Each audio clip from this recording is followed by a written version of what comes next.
ठेका धरत फक्त चालायचं? मग आपल्याला विठोबा भेटतो? हो, पण गाणं गायचं म्हणजे तोंडातून नुसतं शब्द बाहेर फेकणं नाही, तो आवाज आतून यायला हवा. आतून म्हणजे पोटातून? असं असं पोटातून?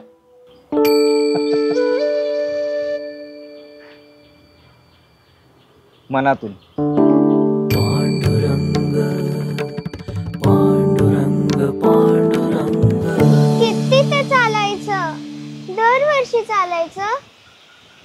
चालायचं. चालल्यानं दरवेळी नवं वाटतं. आपण जसे चालतो तसे आपले विचारही चालतात. चालताना आपण आपल्याच आतमध्ये जातो. जसा जसा पाऊल पुढे जातो तसं तसं मी कोण या प्रश्नाच्या जवळ आपण जातो.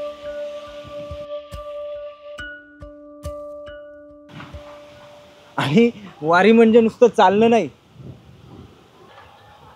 वारी म्हणजे शोधणं. पांडुरंग पांडुरंग पांडुरंग.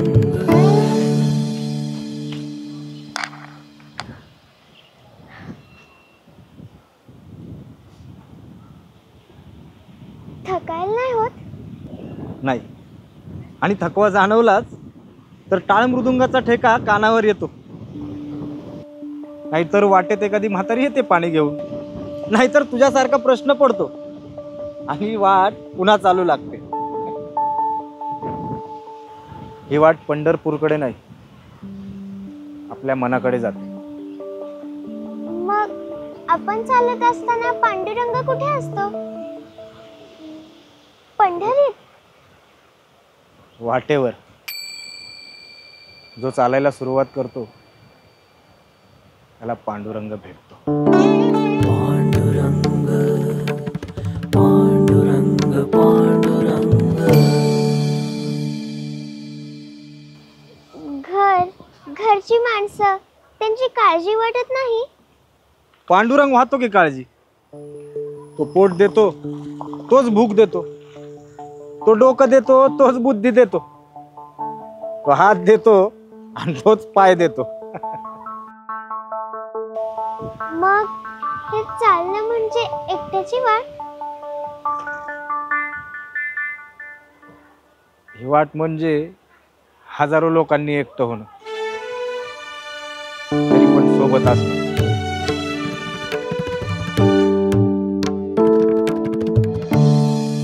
एवढी माणसं एकत्र चालत असतात, धक्के लागत नाही? त्याचा रागही येत नाही? धक्के लागतात, मारले जात नाहीत. आणि देवाच्या दारात कशाला जायचं राग घेऊन? तर माफी मागणं, माफ करणं अभंगासारखंच असतं.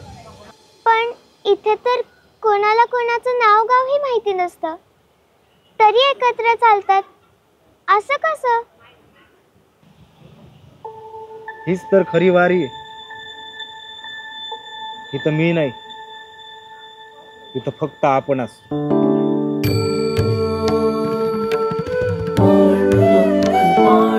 पांडुरंग भेटल्यावर काय होणार?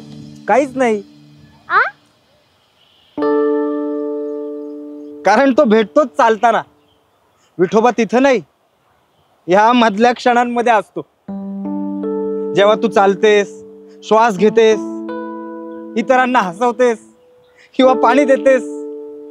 म्हणजे मी पाहिलंय पांडुरंगाला? कदाचित पाहिलंस, पण अजून ओळखायचं बाकी आहे.